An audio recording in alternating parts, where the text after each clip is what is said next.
C'est l'histoire de Nomi Malone, une jeune femme qu'on va comprendre à la fin qu'elle a été prostituée, vivait à la rue, tout ça, etc. Elle est stripteaseuse, elle fait de la pole dance, de la lap dance, etc. Et sa meilleure copine, enfin la fille qui l'héberge, elle travaille dans un casino, le Stardust, et elle voit le spectacle et elle voit sortir du volcan en carton-pâte euh, Crystal Connors, la danseuse star de ce show de Las Vegas, et elle veut prendre sa place et elle fera tout pour.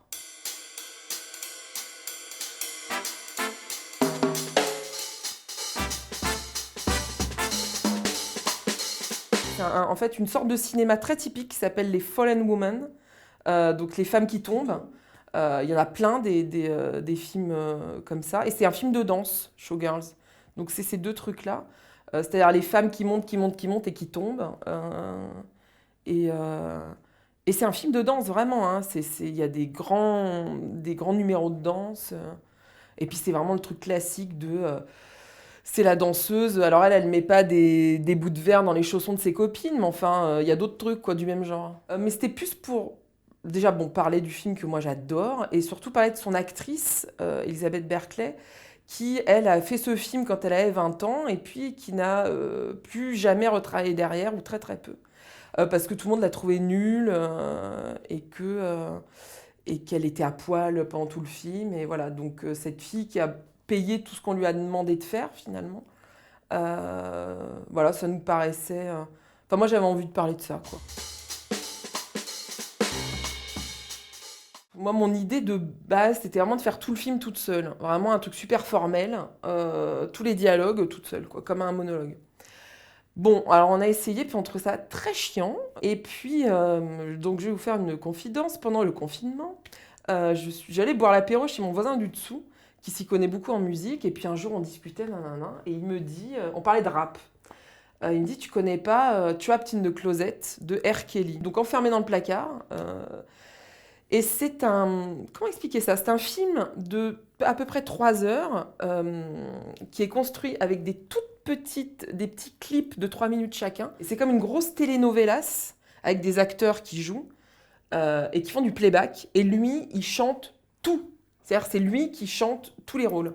Et il est dedans. Et on s'est dit, mais je me suis dit, c'est ça qu'il faut faire. Il faut être dans le film et tout dire à je. Je fais ci, je fais ça, elle fait ci, elle fait ça, on me dit ça, je pense ça. Enfin, vous voyez ce que je veux dire. Et c'est à partir de ce moment-là qu'on a trouvé la clé. Et c'est vraiment, c'est Trapped in Showgirls, quoi. C'est être enfermé dans le film. Et ça permet une chose, c'est qu'on ne sait pas qui parle. On ne sait pas si c'est Nomi Malone, le personnage, si c'est Elizabeth Berkley, l'actrice, si c'est moi. Enfin voilà, ça nous a permis plein de choses, cette première personne du singulier. Et puis il y a 2 moments dans le spectacle qui viennent trouer un peu tout ça et donner de l'air. C'est Jonathan et moi qui discutons de cinéma. Donc une partie sur Woody Allen et une autre partie très longue où alors là on parle de...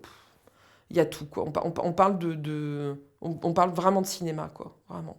De ce qui se rapporte à Showgirl, on parle d'Eisenstein, on parle de Bertolucci beaucoup, on parle de Friedkin, on parle de Romy Schneider. Enfin voilà, et ça dure bien 20 minutes, donc ça vient trouer le spectacle. C'est vraiment une discussion comme si on était chez moi dans la cuisine, quoi. Déjà, faut aimer la techno, hein, je vous le dis. Voilà, si vous n'aimez pas ça, ne venez pas, vraiment, parce que ça va vous être très pénible. Non, mais je préfère le dire.